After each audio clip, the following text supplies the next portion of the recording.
हाँ जी, नमस्कार फ्रेंड्स, आपका हमारे YouTube channel bright future academy में स्वागत है। फ्रेंड्स, जैसे कि आपको पता है हमने कल 6th चैप्टर की स्टार्टिंग की थी, प्रोडक्शन फंक्शन। ठीक है, तो हमने उसके बेसिक्स कर लिए थे, मैंने उसका मीनिंग भी क्लियर कर दिया था आपको, प्रोडक्शन का भी, फंक्शन का भी और प्रोडक्शन फंक्शन दोनों का। ठीक है, उसके बाद अब हमारी टर्न आती है इसकी टाइप्स ऑफ प्रोडक्शन फंक्शन। ठीक है, ये 2 टाइप्स का होता है। 2 टाइप्स का क्या है प्रोडक्शन फंक्शन होता है, कांस्टेंट प्रोपोर्शन टाइप और वेरिएबल प्रोपोर्शन टाइप। ठीक है, 2 टाइप्स का होता है, कौन कौन सा? कांस्टेंट प्रोपोर्शन टाइप और वेरिएबल प्रोपोर्शन टाइप। क्लियर है? तो हम पहले कांस्टेंट प्रोपोर्शन टाइप को डील करेंगे कि कांस्टेंट प्रोपोर्शन टाइप क्या होता है। ठीक है, करें डील। वैसे तो आपको नाम से क्लियर है, कांस्टेंट का मतलब होता है लगातार, जिसमें कोई चेंज ना आए। अगर आपको नहीं पता था तो मैंने आपको बता दिया। ठीक है, नॉलेज इंक्रीज कर लीजिए। कांस्टेंट का मतलब जिसमें ज़्यादा टाइम तक कोई चेंज ना आए, उसे बोलते हैं कांस्टेंट। स्टार्ट करें। In this type of production function all inputs continue to be used in some constant proportion. ऐसा टाइप जिसमें इनपुट्स जो हैं continue to be used in some constant proportions, मतलब कांस्टेंट प्रोपोर्शन में ही जो इनपुट्स हैं बढ़ाए जाएं। इनपुट्स वो होते हैं जिनको हम डालते हैं, उसके बाद हमें प्रोडक्शन मिलती है।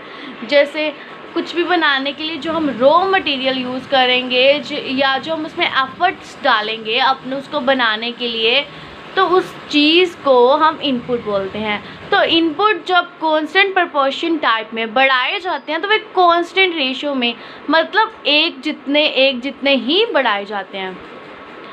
As there are labour and capital 2 inputs used in ratio. मान लेते हैं हम किसी चीज़ की प्रोडक्शन के लिए 2 इनपुट यूज़ कर रहे हैं, किसी चीज़ के उत्पादन के लिए 2 चीज़ों को यूज़ कर रहे हैं। एक है लेबर, दूसरा है कैपिटल। लेबर होता है मजदूरी और कैपिटल होता है पूंजी। ये मैंने पिछली वीडियो में अच्छे से क्लियर किया है, अगर आपको देखना चाहते हैं तो आप उसे देख सकते हैं, जिसका मैंने लिंक भी है जो डिस्क्रिप्शन बॉक्स में दे दिया है। ठीक है, 2 इनपुट्स यूज्ड इन रेशो 8:4। ठीक है, 8 मतलब 8 यूनिट्स लेबर हम लगा रहे हैं, उसके बाद 4 यूनिट्स जो हैं कैपिटल के हैं। ठीक है, अब जब हम यूनिट्स को बढ़ाएंगे तो हम किस रेशो में बढ़ाएंगे? अगर आप देखिए 8:4 है, मतलब 2:1। अगर हम इसको कट करते हैं, ठीक है, 2:1, तो अगर हमें बढ़ाने हैं अपने जो इनपुट्स है तो ये 16:8 में होगा। उसके बाद फिर से बढ़ाएंगे तो 32:16, मतलब उनका जो कट करके एंड पे 2:1 ही रहना चाहिए। हम इस प्रपोर्शन से बढ़ाएंगे, इस वे से हमें बढ़ाने हैं ताकि लगातार जो है बढ़ते रहें। Inputs are changed in constant ratio, scale of production में भी चेंज, स्केल ऑफ प्रोडक्शन। ठीक है, इनपुट्स जो है ज़्यादा चेंज नहीं हम करेंगे, चाहे स्केल ऑफ प्रोडक्शन में चेंज आए या ना आए।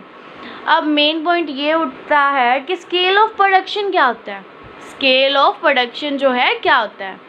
स्केल ऑफ प्रोडक्शन क्या होता है? Scale of production capacity of a firm produce, capacity किसी भी फर्म के प्रोड्यूस करने की कैपेसिटी को हम बोलते हैं स्केल ऑफ प्रोडक्शन।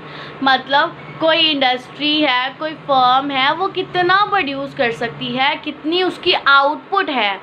ठीक है, उसको हम बोलते हैं स्केल ऑफ प्रोडक्शन। आपको ये वर्ड जो है स्केल ऑफ प्रोडक्शन अपने माइंड में अच्छे से बिठा लेना है, क्योंकि आगे जाके हमें इसका यूज़ करना है। क्लियर? स्केल ऑफ प्रोडक्शन क्या होता है कि प्रोडक्शन कैपेसिटी जो है कितनी है, आउटपुट हमें कितनी आती है एक फर्म से। अब ऑब्वियस है, लार्ज स्केल प्रोडक्शन है हाई प्रोडक्शन कैपेसिटी। जो लार्ज स्केल प्रोडक्शन है, जिनकी ज़्यादा प्रोडक्शन है, उनका ज़्यादा कैपेसिटी होगी प्रोड्यूस करने की। अब जो छोटे लेवल की इंडस्ट्रीज़ हैं उनकी कम होगी। ठीक है, तो ये है स्केल ऑफ प्रोडक्शन। मतलब जो बड़ी फैक्ट्रीज़ हैं उनकी स्केल ऑफ प्रोडक्शन ज़्यादा होगा, जो छोटी फैक्ट्रीज़ हैं उनका जो स्केल ऑफ प्रोडक्शन है वो कम होगा। क्लियर?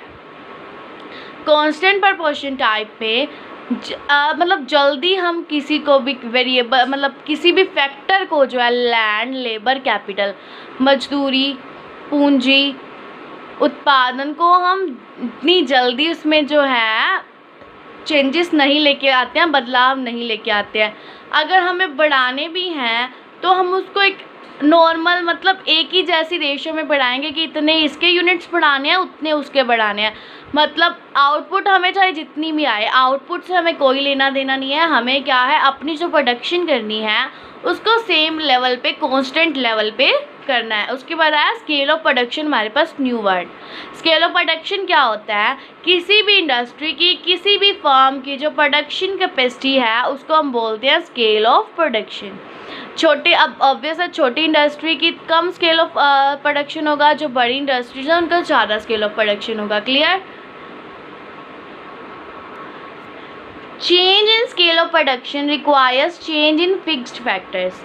अब अगर हमें अपनी आउटपुट चेंज करनी है, ठीक है, अगर हमें आउटपुट चेंज करनी है, ऑब्वियस है हमें अपने इनपुट्स में चेंज करना पड़ेगा। इनपुट्स में क्या आएगा, fixed factors. Change in factor of production, scale of production में चेंज लाने के लिए, स्केल ऑफ प्रोडक्शन बेसिकली हमारी आउटपुट होती है कि हमें कितना उत्पादन मिल रहा है, उसमें चेंज लाने के लिए क्या चाहिए, हमें अपने फैक्टर्स में चेंज करना पड़ेगा। अब फैक्टर्स दो कंडीशन में चेंज होते हैं, टाइम पीरियड पे डिपेंड करते हैं, ठीक है। टाइम पीरियड दो टाइप्स का होता है, शॉर्ट पीरियड और लॉन्ग पीरियड। शॉर्ट पीरियड होता है छोटा टाइम, लॉन्ग पीरियड होता है बड़ा टाइम, ठीक है। अब शॉर्ट पीरियड में क्या है, some factors are change, factor remains constant. Short period है 1 ईयर का हो सकता है, छोटा हो सकता है 6 मंथ्स का हो सकता है, 1 मंथ का हो सकता है, 1 वीक का हो सकता है। तो इतने छोटे टाइम में क्या आपको लगता है हम अपनी जो है चीज़ों को इतनी जल्दी चेंज करते हैं? अगर आपके घर पे भी कोई चीज़ है तो आप 1 साल, 2 साल, 1 महीने, 1 हफ्ते में कोई भी अपनी जो चीज़ है चेंज नहीं करेंगे। शॉर्ट पीरियड में किसी भी चीज़ के इनपुट, ठीक है, किसी भी चीज़ के इनपुट जो हम डालते हैं उनमें चेंज जो आना मतलब बहुत कम, रेयर चांसेस होंगे। आप कोई चीज़ चेंज करेंगे तो रेयर चांसेस होंगे, कोई एक आधी चीज़ होगी जो आप चेंज करेंगे, पूरा का पूरा रीन्यू नहीं कर लेंगे। मतलब पूरी की पूरी चीज़ें जो है नई नई लेके आ सकते हैं आप छोटे पीरियड में, ठीक है। तो शॉर्ट पीरियड में कुछ ही फैक्टर्स जो होते हैं उनको हम चेंज करते हैं, बाकी सारे कांस्टेंट रहते हैं। क्लियर? अब आती है बात लॉन्ग पीरियड की। ऑल फैक्टर्स कैन इंक्रीज और decrease, no factors remain constant. पर जब 10 साल, 20 साल की बात आती है तो क्या है, हमारा जो है हर चीज़ में चेंज आ जाता है। आप पीछे जाके देखिए, एक बार सोच के देखिए, 10 साल पहले या 20 साल पहले आपके घर की कंडीशन अभी वाली कंडीशन से सेम है? बिल्कुल भी नहीं। एक आधी चीज़ सेम रही होगी, बाकी का पूरा घर आपका रीन्यू हो चुका होगा। वैसे ही कोई इंडस्ट्री है वो भी अपने जो है प्रोडक्शन के जो लेवल है, प्रोडक्शन के जो टाइप्स हैं उनमें चेंज लाती रहती है। लाइक देखिए, हम अपने थोड़ा सा टाइम पहले जाके देखें, 20 साल पहले क्या थी, मजदूरी ज़्यादा चलती थी, लोग हाथों से काम जो है ज़्यादा करते थे। लेकिन अब है मशीन्स आ गई हैं तो मशीन से काम होता है, ज़्यादा मशीन्स इंडस्ट्रीज़ में यूज़ होती हैं। तो देखिए तो कितना चेंज आ गया लॉन्ग पीरियड में। पर क्या ये 1 साल 2 साल में इतना चेंज आ सकता था? नहीं। तो पीरियड पे, टाइम पीरियड पे भी जो है हमारी प्रोडक्शन कैपेसिटी जो है डिपेंड करती है। क्लियर? अब हम जो है कांस्टेंट फैक्टर रेशो की जो है अपनी डायग्राम बना के देखेंगे। देखिए मैंने ओ वाई पहले ड्रॉ कर रखा है, Y axis O X, X axis O X, X axis पे क्या है, लेबर है, और इस पे क्या है, कैपिटल है। तो अब ये जो हमारी जो है अब प्रोडक्शन की जो कर्व है वो ऐसे बनेगी। मतलब अगर इतने फैक्टर्स जो हैं हमारे कैपिटल के बड़े हैं के, तो इतने हमारे जो क्या हैं लेबर के बढ़ेंगे। जितने कैपिटल के बढ़े उतने लेबर के। क्यों? क्योंकि कांस्टेंट है, दोनों चीज़ें जो हैं एक बराबर मतलब मात्रा में ही बढ़ेंगी। उसके बाद फिर से अगर चेंज आएगा तो एक जितना चेंज ही आने वाला है, ज़्यादा या कम चेंज बिल्कुल भी नहीं आएगा। ये L1 हो गया, ये K1 हो गया, ठीक है। मतलब देखिए इतना चेंज आया, इसमें इतना आया, अगर इसमें इतना आ रहा है तो इसमें इतना आ रहा है, मतलब कांस्टेंट है। जितने चेंजेस आएंगे इक्वल इक्वल सेम सेम जो है चेंजेस आएंगे। कांस्टेंट में छोटे मतलब थोड़े टाइम में जो क्या है, छोटे पीरियड में क्या है, ज़्यादा डिफरेंस नहीं आएगा। जब डिफरेंस आएगा तो वो लॉन्ग पीरियड होगा। बाकी छोटे में जो क्या है फिक्स्ड रहते हैं, फैक्टर फिक्स्ड रहते हैं, मतलब फिक्स्ड, आपको नाम से फिक्स्ड वर्ड से क्या क्लियर हो रहा है, फिक्स है मतलब एक जगह पे टिका हुआ है, तो उसमें ज़्यादा जो है बदलाव नहीं आएगा। उसके बाद आता है variable proportion type. Variable proportion type का क्या मीनिंग है? Variable proportion type, in this production function input ratio tends to change at different levels of output। जैसे जैसे हम चाहेंगे कि हमें अपनी आउटपुट बढ़ानी है तो हम क्या है अपने इनपुट भी जो है बढ़ाने शुरू करेंगे। चाहे मतलब हमें लगता है कि मशीन की कमी है, हम मशीन डाल देंगे, हमें लगता है मज़दूरों की कमी है, हम मज़दूर को डाल देंगे। तो वो हमारी नीड पे डिपेंड करेगा वेरिएबल प्रपोर्शन टाइप में कि हमें किसकी ज़रूरत है। हमें अपनी आउटपुट बढ़ानी है, चाहे जैसे भी बढ़ाएं, ठीक है। हमें कोई भी फैक्टर चेंज करना पड़े, हम वो वाले फैक्टर पे चेंज करेंगे। हमें रेशो सेम नहीं रखनी है। कांस्टेंट में क्या था कि हमें रेशो सेम रखनी है, चाहे हमारी लेवल ऑफ आउटपुट बढ़े या ना बढ़े। बट इसमें हमें लेवल ऑफ आउटपुट बढ़ाना है, चाहे कोई भी जो है हम जो है फैक्टर कोई भी कम या ज़्यादा क्वांटिटी उसकी करनी पड़े, ठीक है। Thus labour and capital two inputs are in ratio 4:1, मतलब 4 लेबर क्या है और 1 यूनिट कैपिटल का है। तो अगर हमें किसी में भी चेंज लाना है, अगर हम इसको 5:1 करना चाहते हैं तो हम 5:1 कर सकते हैं, 7:1 करना चाहते हैं 7:1 कर सकते हैं, 4:2 करना चाहते हैं 4:2 कर सकते हैं, 4:3 करना चाहते हैं 4:3 कर सकते हैं, ठीक है। उसमें जैसे मैंने आपको बताया था 2:1 में ही था, तो एंड पे हमारा 2:1 में ही आना चाहिए। बट इसमें ऐसा बिल्कुल भी नहीं है। Clear? The factor of which input is increase और decrease is called variable factors. ऐसी प्रोडक्शन जिसमें हम इनपुट कभी भी बढ़ा सकते हैं, कभी भी अपनी ज़रूरत के अकॉर्डिंग कम कर सकते हैं, उसे क्या बोलते हैं? वेरिएबल फैक्टर्स, ठीक है। In short period mostly firms have fixed factor of production.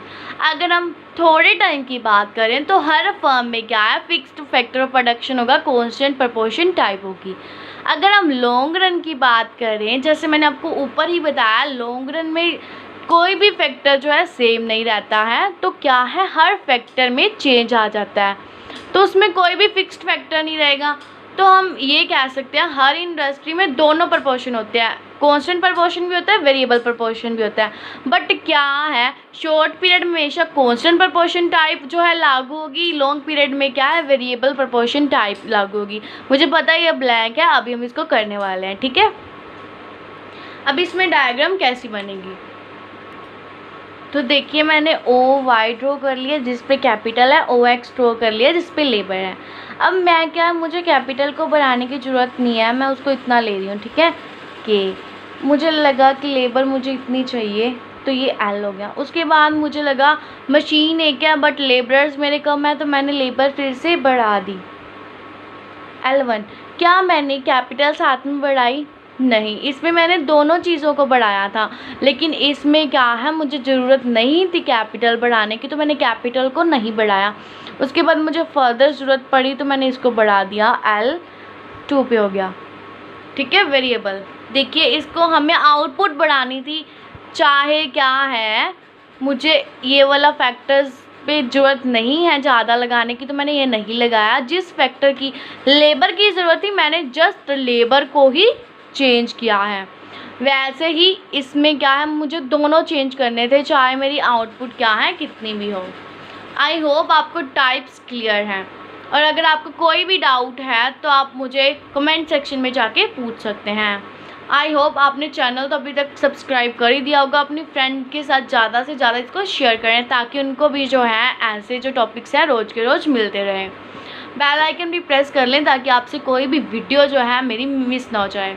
Thanks for watching our video and please like, share and subscribe our channel for more videos and press the bell icon.